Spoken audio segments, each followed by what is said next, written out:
We've got a lively breeze today, Kev. Yeah.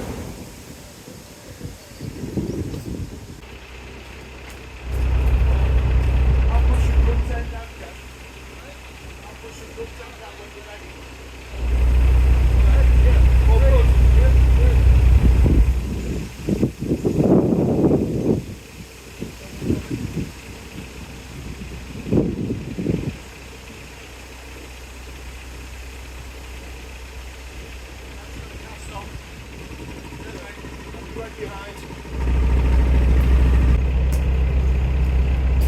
So the wind's now got the front of the boat nicely out in the middle, so I can just push the back out.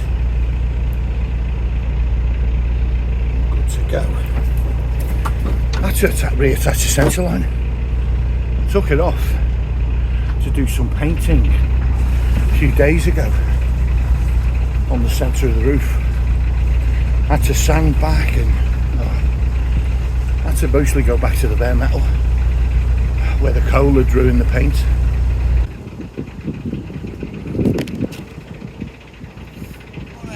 Oh, alright, Blue.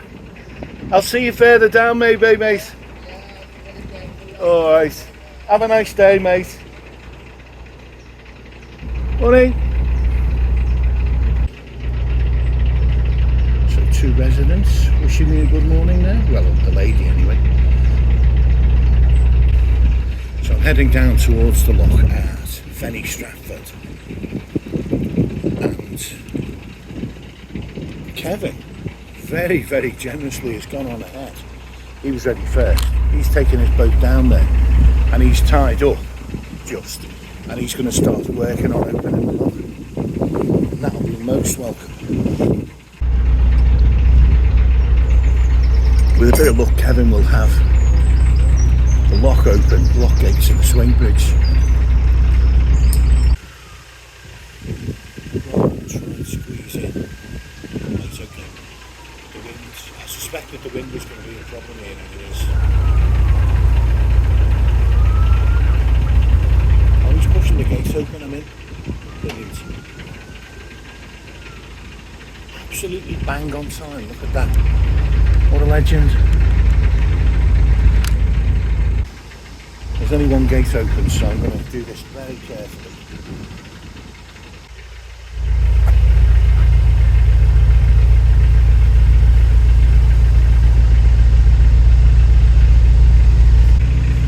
I've got to bring it round the solar panels.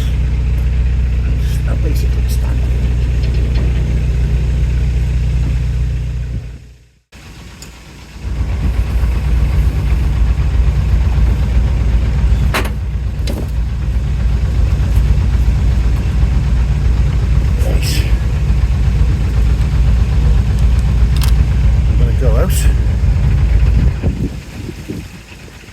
Tile on the facilities point up ahead,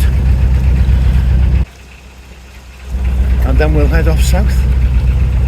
That is the plan. There's the facilities.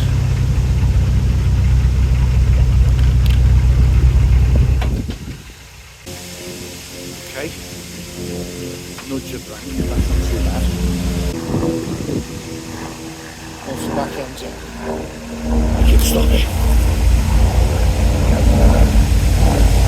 Just.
Right.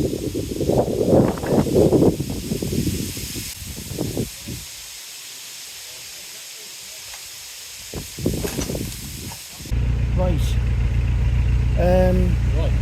So do you want me to untie you in front? Yeah, if you don't mind, mate. So what I'll do. So if you give me a good shove, Kev. Yep, you ready? Ready. Right. Right, we're all clear. Okay. Right, mate, I'll see you in about 40 minutes. Yep. Any problem, my phone will be on.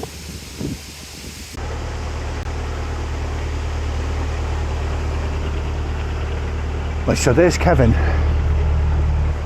pulling his boat along so he can fill it with water at that tap there. Kevin's a little bit worried about his reliability. I'll see you in a bit. He's a little bit worried about his reliability, and I said I'd follow him in case he has a problem. I'm behind him, I can tow him. But it's only a mile. He should be okay. Morning. This one looks like a GRP that's had a new superstructure. Had a new superstructure on it somehow. Slightly unconventional.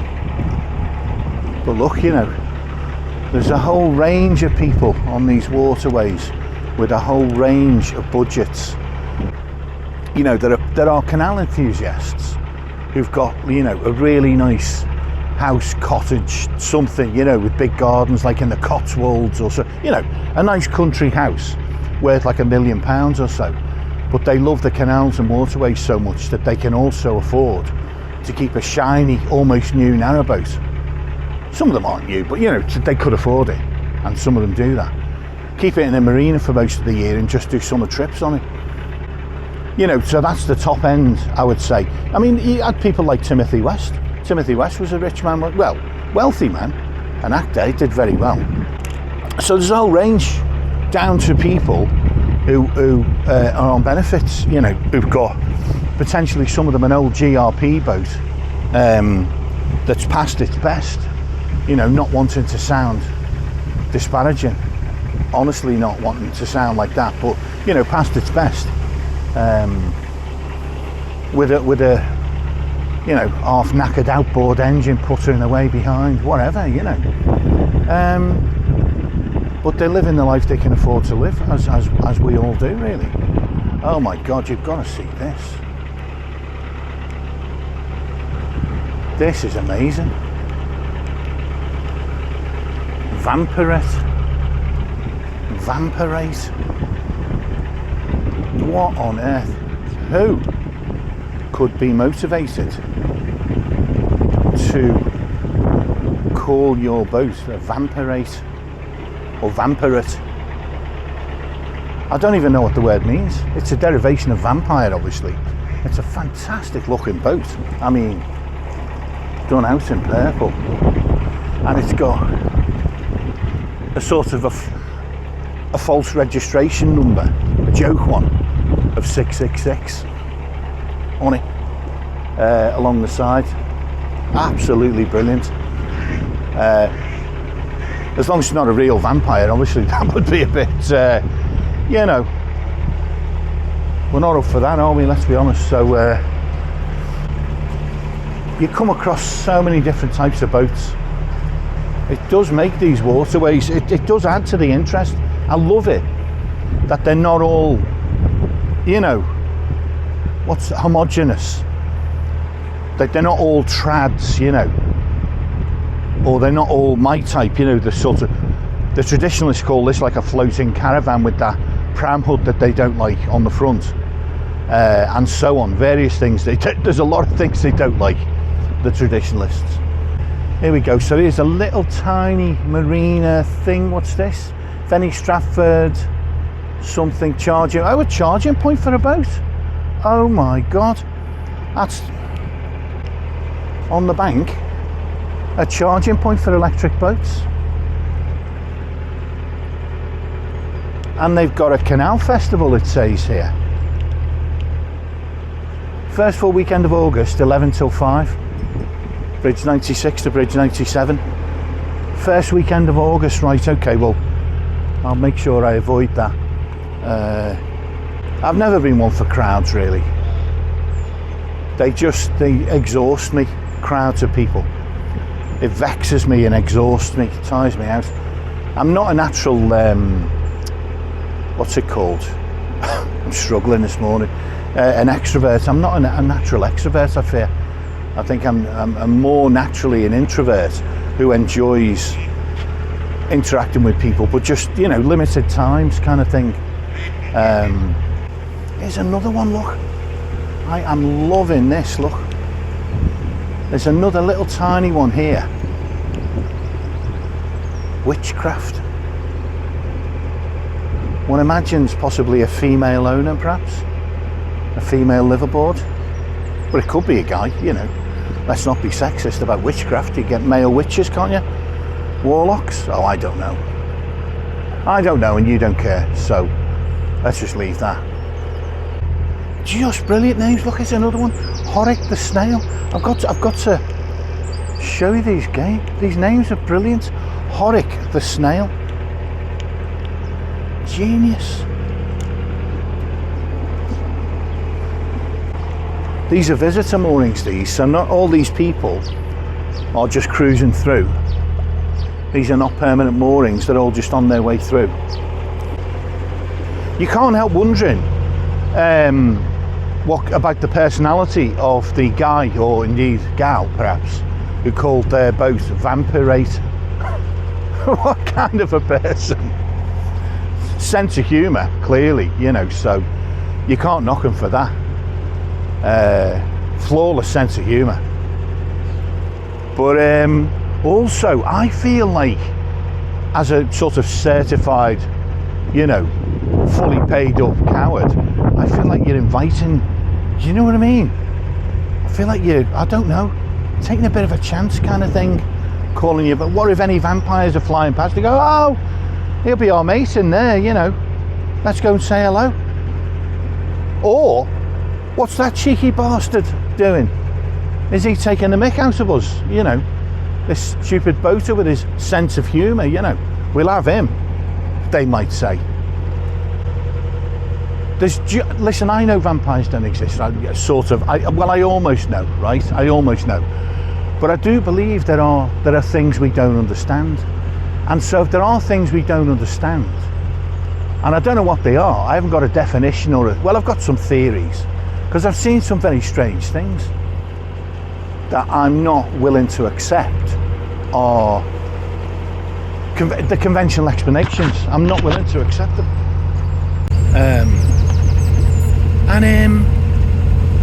Yeah, just too strange. So I believe my conclusion from those experiences was there't something going on. And although I know it's not likely to include vampires, right? I don't know for sure. So I'm not calling my boat Vampirate. I'm not doing it. I feel like he's taking a chance, or she. Anyway.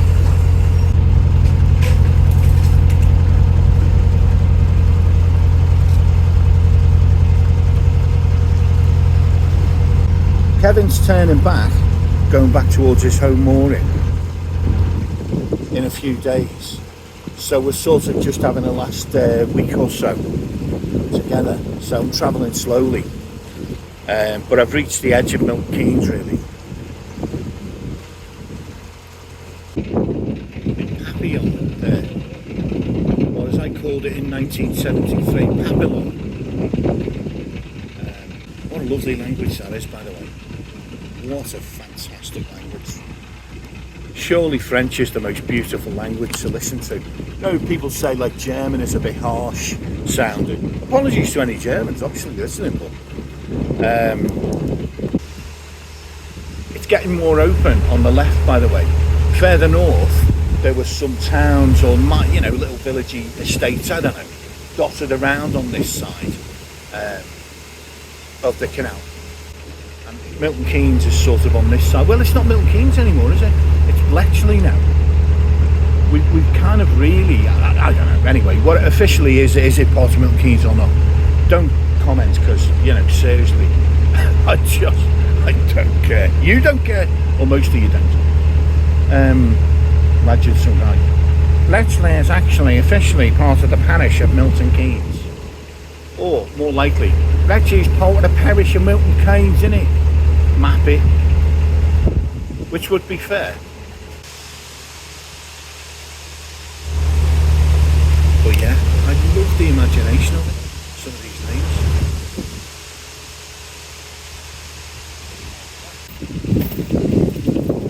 We've got a line of these giant trees again. It's almost like a giant hedge. They look as if for all the world they could be 100 feet high.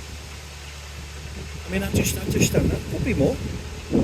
I think they are 100 feet high, yeah.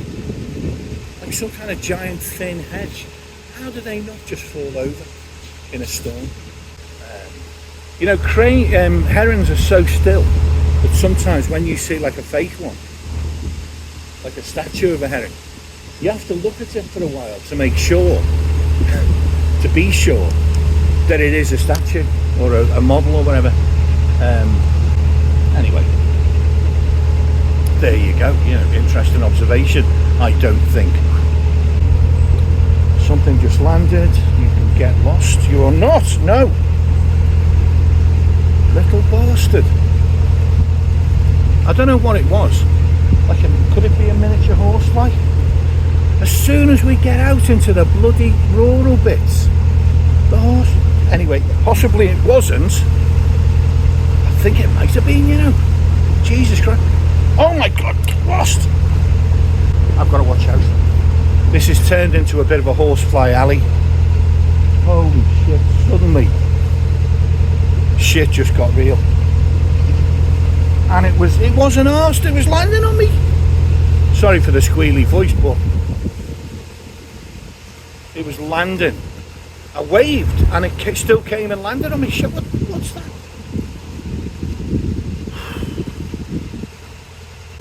The bank's looking a bit crap, but do I pull over?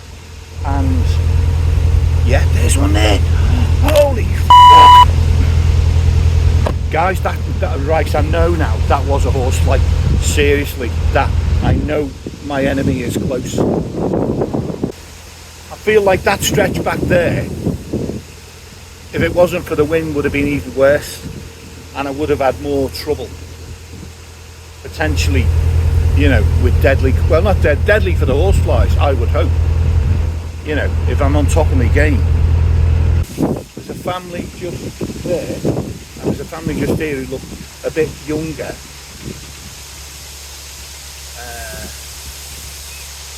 And they've got more survivors, but they're younger. They've got like 6. The woman duck. It's called a duck, isn't it? It's a duck, and it's a drake for the male. The duck behind it only had, I think, 3. There's Armco up ahead that I can see. I think I can see. If it isn't, we've got a problem, but it looks like it is. So I'm going to aim for the bank here, and we're just going to pull up behind 2 boats that are already there. It looked like there was tons of Armco all down this stretch, and now that I'm here I can see there's not. It's a short stretch that we've got to work with. Don't know what, did I hit something? Oh my God, the boat's come to a stop. Right, okay. Whoa, what was that all about? Let's get the boat rocking, yeah. My front end is jammed on something. So what I'm going to try and do, I'm going to try and up the revs, and I'm going to try and stand under here. That's the boat rocking. Stand over here. That's it, tip the boat. Once I can tip the boat, I can hopefully get the front end unjammed. Right. So now I'm clear.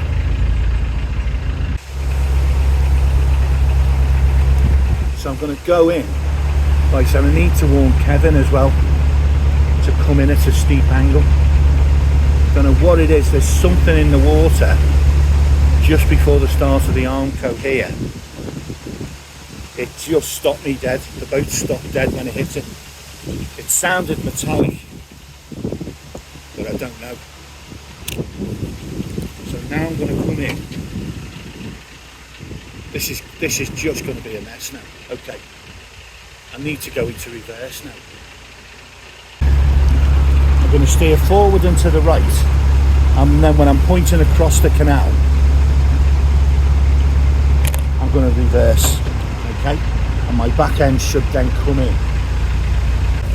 This is unnecessarily hairy because of my silliness. But anyway, let's get into the boat. Let's pull the boat. Right. I've hit something. I need to pull the boat forward, I think. So, right near the back of my boat there's some kind of obstruction. But if I can pull forward a couple of feet, I might just get off it. I wonder if I go forward into the next gap and leave this shorter gap for Kevin, because it feels a tad sketchy, the back end there. There's definitely, I'm bumping on something and I don't know what it is.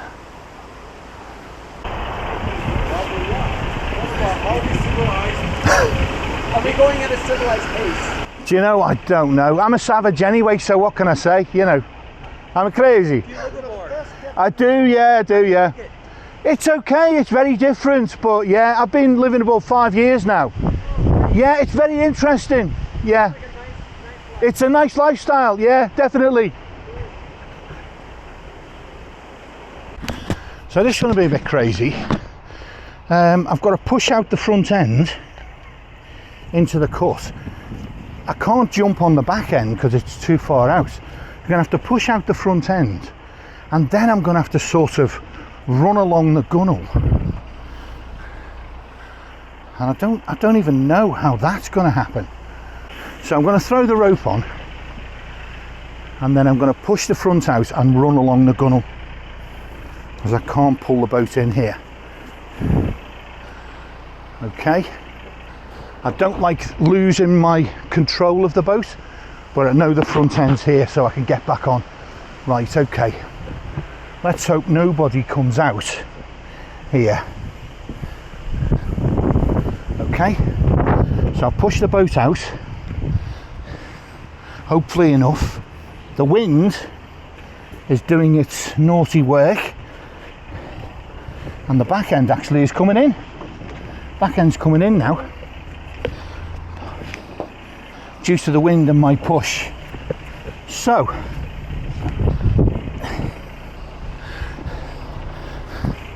can I turn the prop on, or do I need I'm going to do another shove off at the back.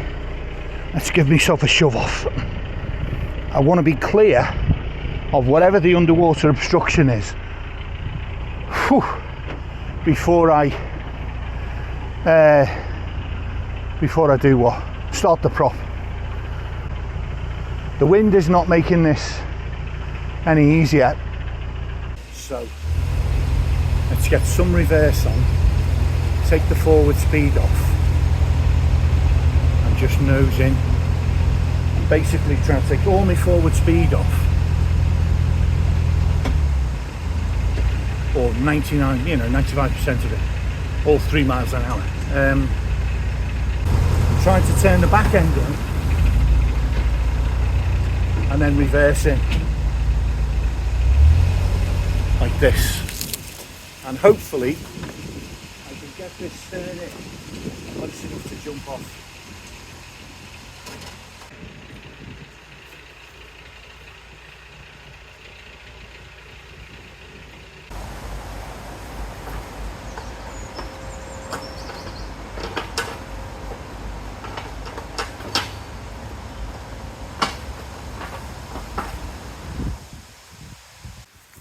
Okay, well, I'm moored, sort of. This is the very unsatisfactory mooring I've got, with a shelf or a steep, shallow part of the bank. The water level is down in this section of canal by about 6 inches, so perhaps ordinarily I would get in, but I've not quite got in, so I've got a bit of a precarious step across, less than a yard, so not too bad. Although it's going to be interesting trying to get the bike off. Luckily I've got Kevin to help. The front gap is a bit narrower, but yeah, very unsatisfactory really. But beggars, there's not much. The next stretch of Armco is about a quarter of a mile up there. There's a space of Armco behind this boat. Kevin can go there. There's not much ahead under the bridge there, for about 500 yards at least. And I want to reverse. I want to visit this marina. There's a marina just across there because I need fuel and potentially water. I don't know. See how that goes. So anyway, I'm staying put for the time being. We'll reconsider when Kevin arrives and see if we fancy a further move or indeed a move backwards. But there we are. That's the best I can do for the time being. Time to pop in for a desperately needed comfort break. I'll catch you later.